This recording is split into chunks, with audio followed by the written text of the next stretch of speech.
The first time I felt it, it wasn't a lightning bolt. It was a thin, almost inaudible thread of something tugging at me from across a crowded living room, like a song you don't recognize until the chorus, when suddenly your body remembers the melody. It was Eli's birthday party, the kind of house party people in their 30s throw when they still want the buzz of a night out, but also want to be home by midnight. His place smelled like citrus cleaner and oven-warm pizza. Someone had strung cheap gold garlands across the doorway, and the playlist was a careful mix of fun and safe, songs you can sing to without accidentally confessing your entire soul. Ben and I arrived late because we always arrived late. Ben had done that thing where he couldn't leave until he'd checked the stove knobs twice and locked the door with an extra twist, and then he'd realized he'd left his phone charger on the kitchen counter and had gone back for it like it was a limb.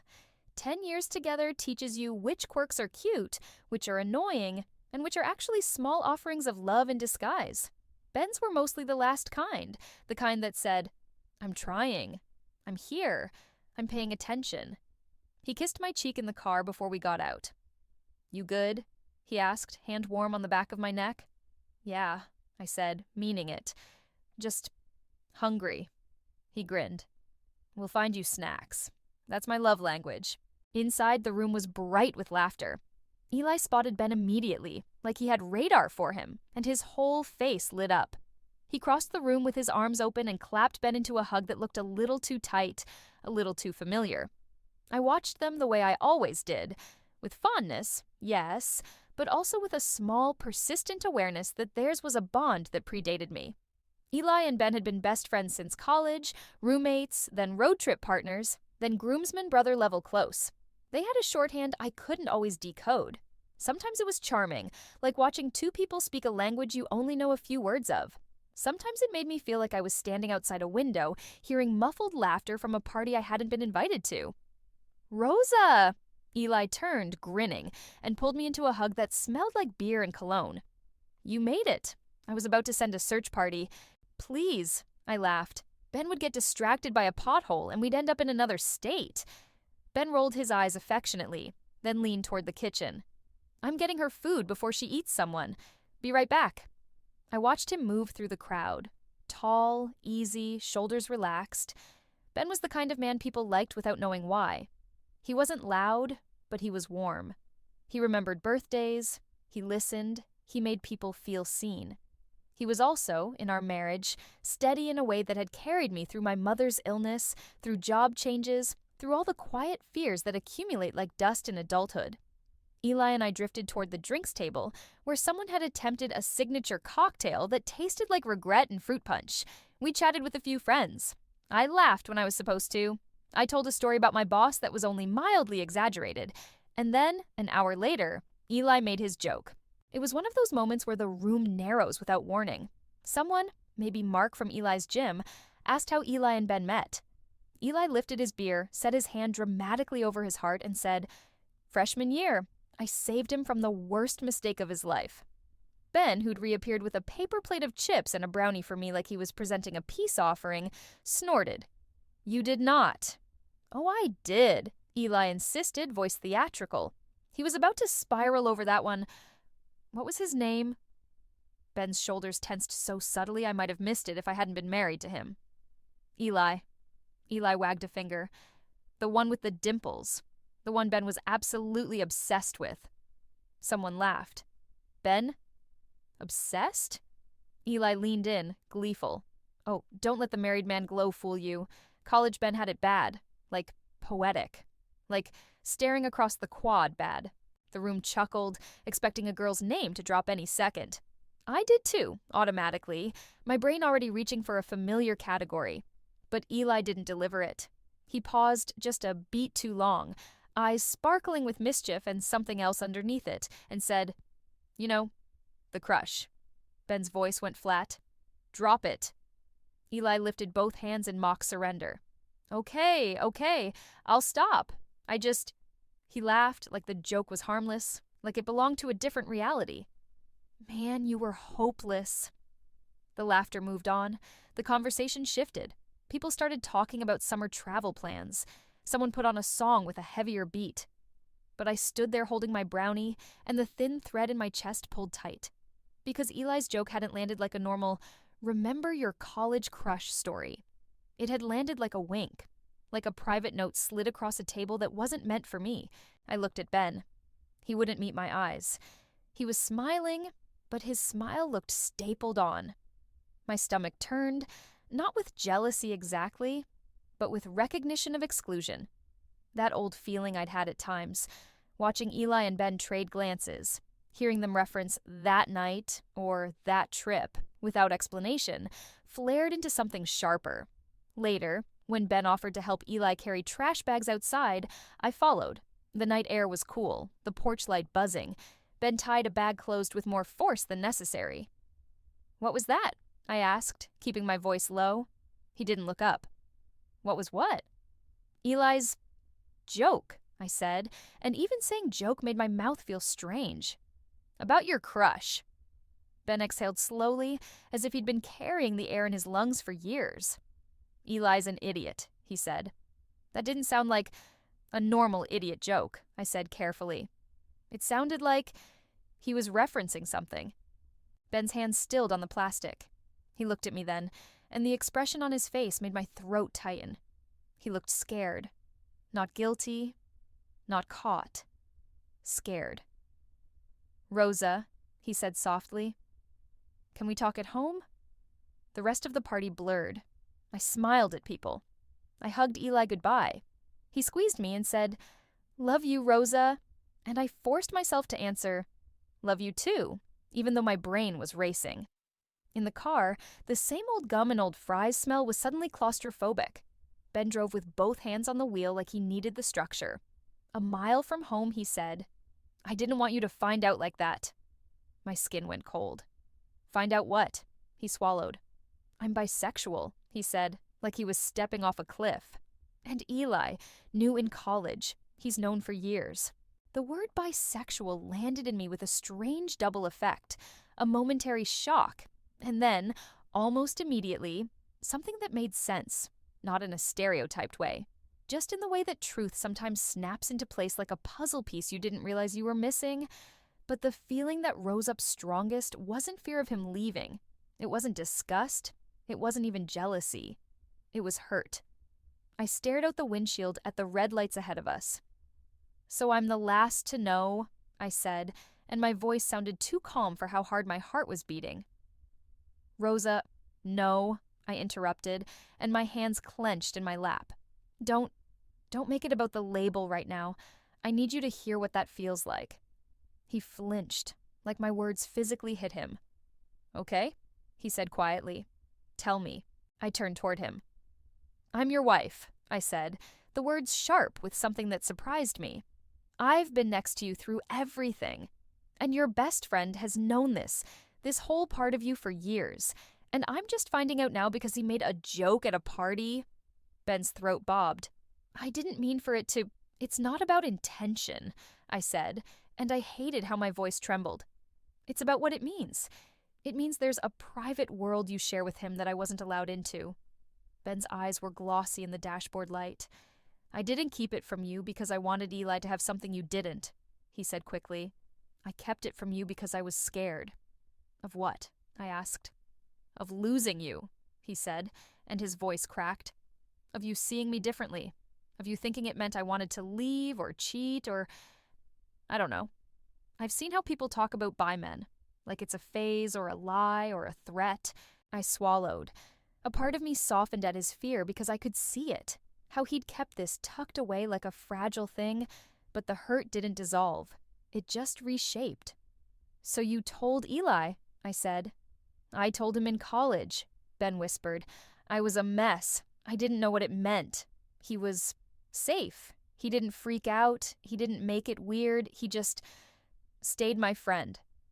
"And you didn't tell me," I said, quieter now. Ben's grip tightened on the steering wheel. "I wanted to," he said. "So many times. And then time passed, and it felt harder. Like bringing it up would be introducing a crack." I stared at the streetlights sliding past. "You introduced the crack by not telling me," I said, and then I hated myself for how much it sounded like an accusation. I'm not mad that you're bisexual." "I know," he whispered. I'm mad that you let me be the only one in the dark, I said, and tears burned behind my eyes. I feel stupid. You're not stupid, he said immediately. But I feel like it, I said, voice breaking. I feel like everyone else in that room could have been in on some version of you I didn't even know existed.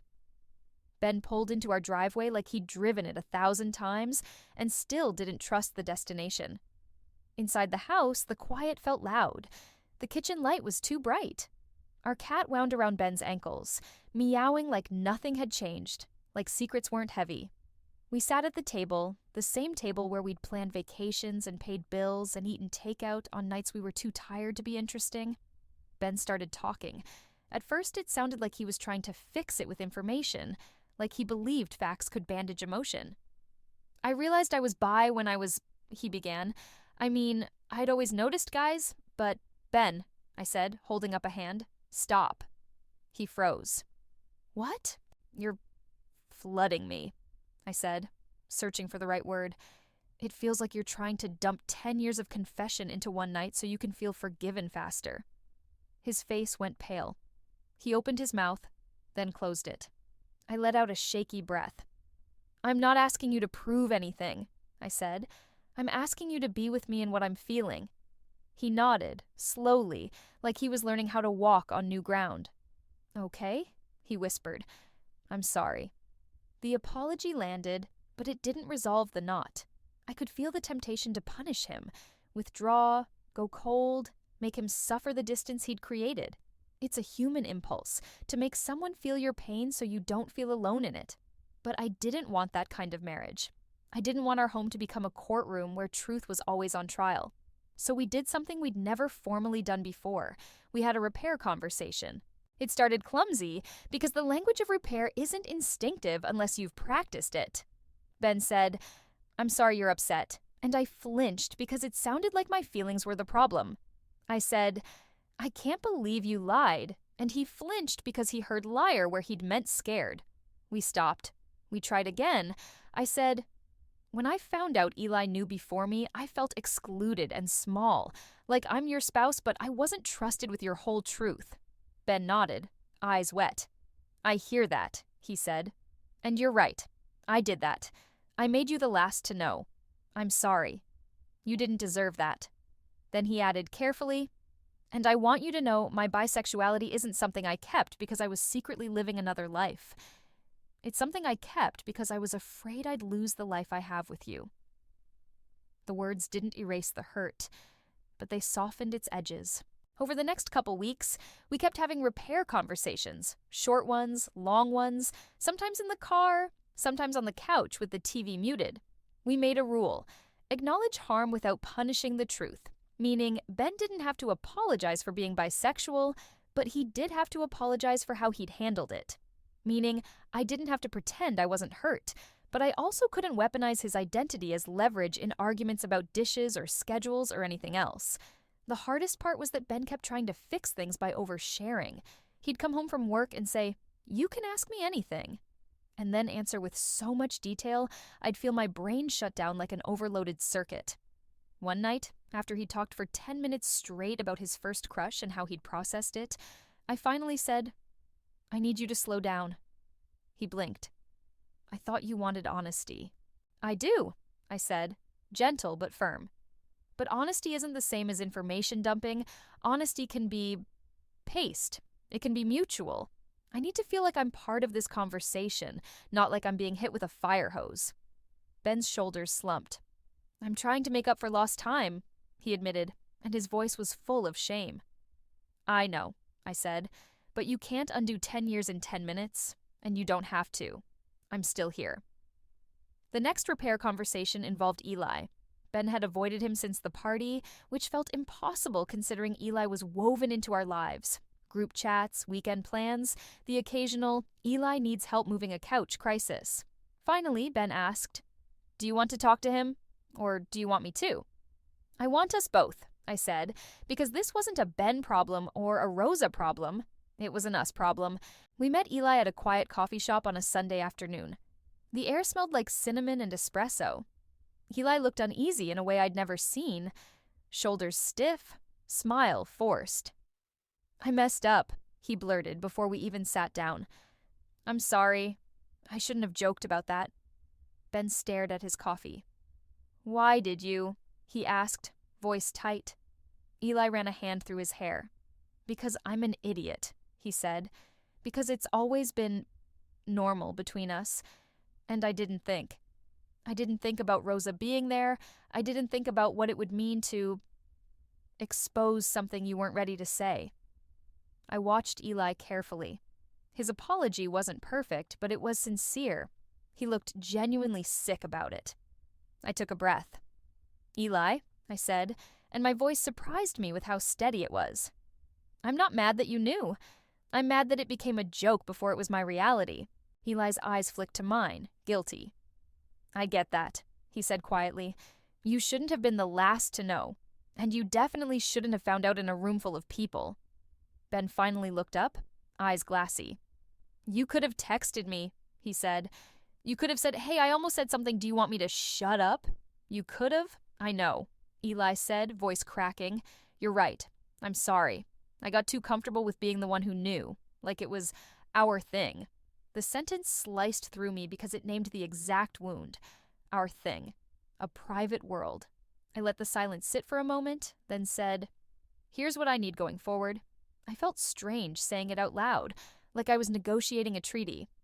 No more jokes, no more references. If Ben wants to tell people, that's his choice. And if you're ever in doubt about something, you check in with him first. Eli nodded immediately.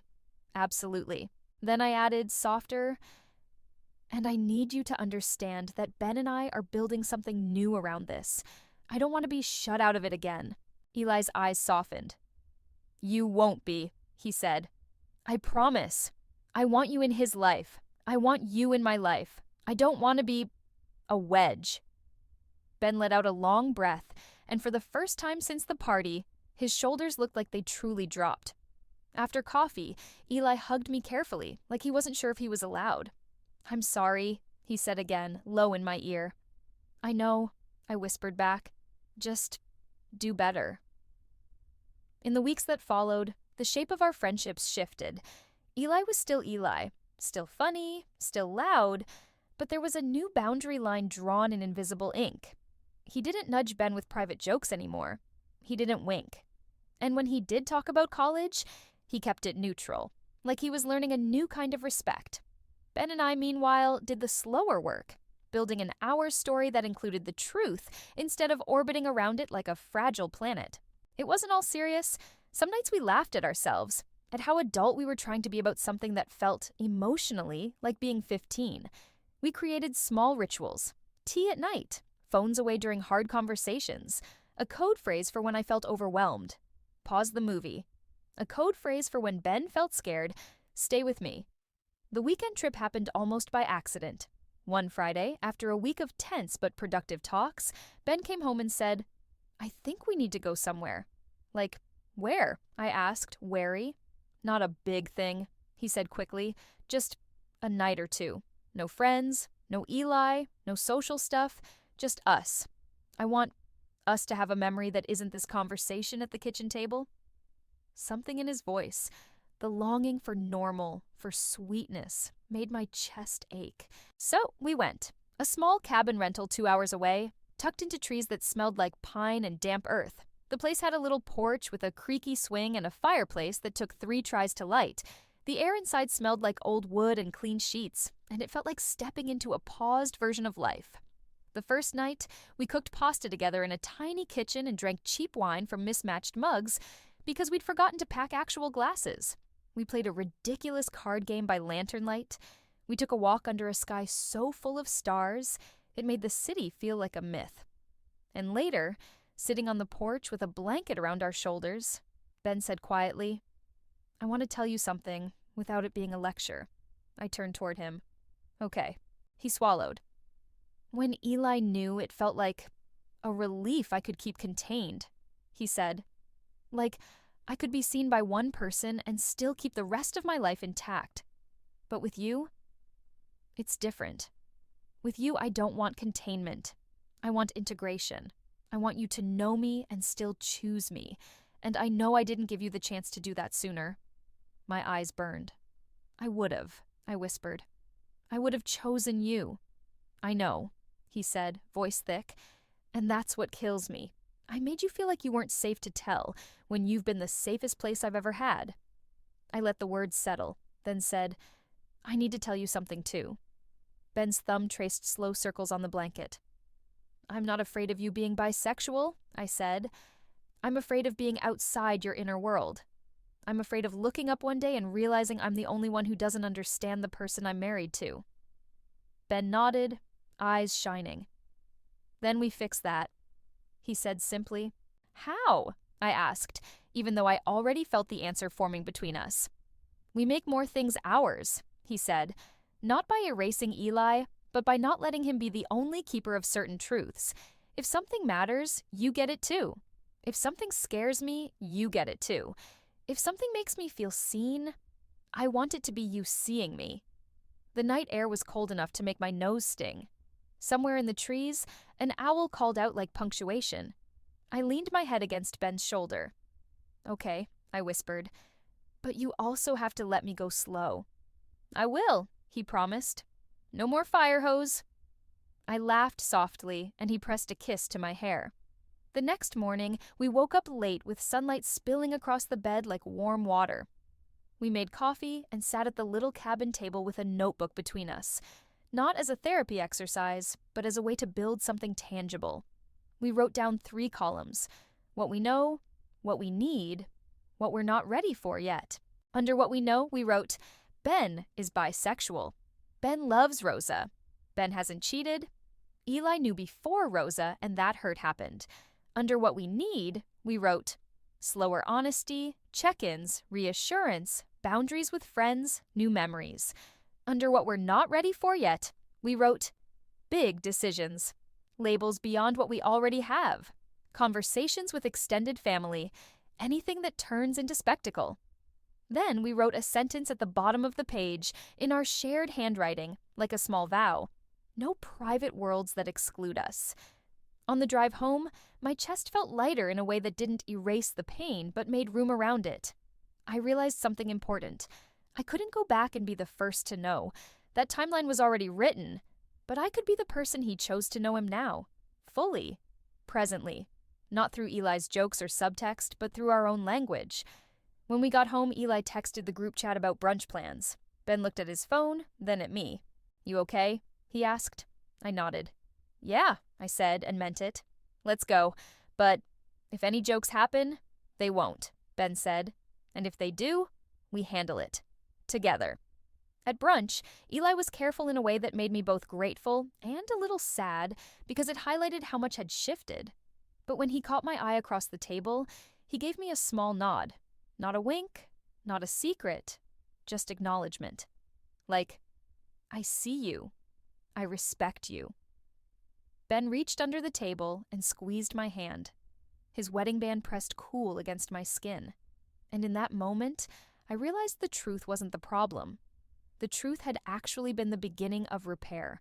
The problem had been the shape of the truth. Who held it? Who got to share it? Who got to be inside the circle? Now, the circle included me.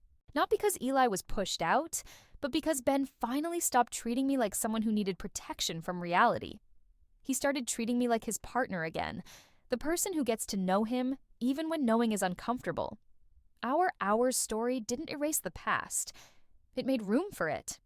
It turned a private world into a shared one, not by spilling every detail, but by choosing each other as the primary place where truth lives. And maybe that's what marriage really is at its best. Not the absence of complicated parts, but the promise that when complicated parts exist, they don't have to live in the dark. They can come home, they can sit at the table with you, they can be named, held, and woven into something that still feels like us.